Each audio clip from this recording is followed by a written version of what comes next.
Taiwan melaporkan 54 kasus positif lokal dan 8 kasus meninggal tanggal 29 Juni. Kota New Taipei mencatat 22 kasus, Taipei 20 kasus, Taoyuan dan Kabupaten Hsinchu masing-masing 4 kasus, Changhua, Keelung, dan Pingtung masing-masing 1 kasus. Berdasarkan analisis Singapura, gejala utama yang muncul akibat varian Delta kurang lebih serupa dengan varian Alpha dari Inggris, yakni demam dan batuk.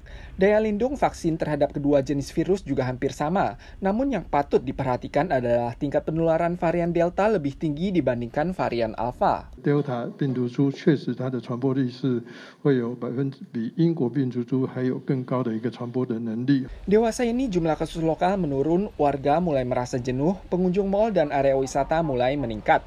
CCC mengimbau agar warga tidak keluar dan lekas kembali bila harus keluar.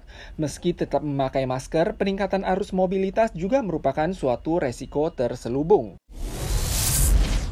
Baru-baru ini Bloomberg mengumumkan tingkat ketahanan pandemi global terbaru. Taiwan sebelumnya berada di posisi kelima anjlok ke posisi 44. 4 faktor penilaian kali ini meliputi tingkat vaksinasi. Karena Taiwan masih rendah hanya 4%, maka jatuh ke posisi 44. Selain itu, Taiwan berada di peringkat 37 pada faktor tingkat keparahan lockdown perbatasan. Untuk kapasitas penerbangan, karena menurun tajam 91,5%, maka berada di posisi terakhir. Sedangkan untuk tingkat kebebasan penumpang yang telah divaksin, skornya juga tidak tinggi, yakni posisi ke-43.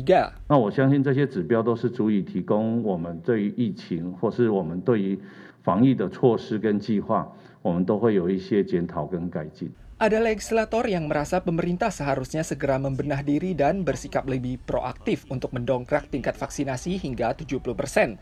Tes rapid di wilayah perbatasan juga harus lebih akurat karena berikutnya kita akan menghadapi resiko penularan virus varian Delta sehingga kita tidak boleh lengah sama sekali. CWB mengeluarkan peringatan hujan deras tanggal 29 pada area Tainan hingga Pingtung, lembah di kawasan Hualien, Taitung yang berada di belakang arah angin berpeluang muncul angin Fon akibat pengaruh aliran angin menurun. Seluruh Taiwan akan mendapat pengaruh angin barat daya dalam 2 hari ini. Mulai Kamis, tekanan tinggi Samudra Pasifik menguat pertanda awal musim taifun. Telah muncul 5 taifun di area barat laut Samudra Pasifik pada tahun ini. Laporan sejumlah negara memprediksi sebanyak 20 hingga 25 taifun di wilayah barat laut Samudra Pasifik dari bulan Juni hingga Desember. Sedangkan taifun yang berdampak langsung terhadap Taiwan diprediksi berjumlah 3 hingga 4 taifun atau mendekati angka normal. 那在台风预测来看的话，整体的西北太平洋地区呢，我们估计 台风的个数是有可能是偏少到正常的机会最大。 Suhu Taiwan dari Juli hingga September akan berada pada kisaran panas dengan peluang curah hujan normal. Diamati dari musim hujan pelam tahun ini, curah hujan di kawasan utara dan timur cenderung sedikit hingga normal dan normal hingga tinggi di kawasan sentral dan selatan. Sedangkan suhu udara bulan Mei rata-rata mencapai 27 hingga 8 derajat Celcius, mencapai rekor bulan Mei terpanas sejak 1947. Varian Delta mengganas dan mengacaukan program vaksinasi seluruh negara.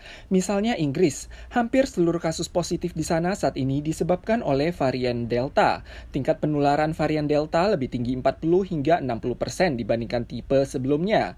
90% dari penderita positif di Eropa akan berasal dari varian Delta. Vaksinasi tetap dapat melawan varian Delta. Perlindungan dari 2 dosis akan lebih tinggi dibandingkan dengan hanya 1 dosis. Sehingga setiap negara di Eropa diwajibkan terus menjalankan program vaksinasi. Australia juga mengalami penambahan kasus kontaminasi klaster akibat varian Delta pekan lalu yang terkonsentrasi di Pantai Bondi dekat kota Sydney. Pemerintah Australia mencanangkan langkah pencegahan baru. Jalanan di kota Sydney pun kosong. Bukan hanya di kawasan New South Wales pada kota Sydney, kawasan Queensland di utara dan Victoria di selatan juga terus melaporkan penambahan kasus positif. Israel juga melaporkan ada warga yang telah divaksin namun masih menunjukkan hasil tes positif. Mereka juga menemukan bahwa golongan berusia di bawah 15 tahun lebih rawan terancam varian Delta, sehingga golongan usia 12 hingga 15 tahun diimbau untuk segera divaksin. Awalnya, otoritas lokal memprediksi imunitas klaster dapat muncul saat tingkat vaksinasi mencapai 75%. Namun angka ini telah direvisi menjadi 80%.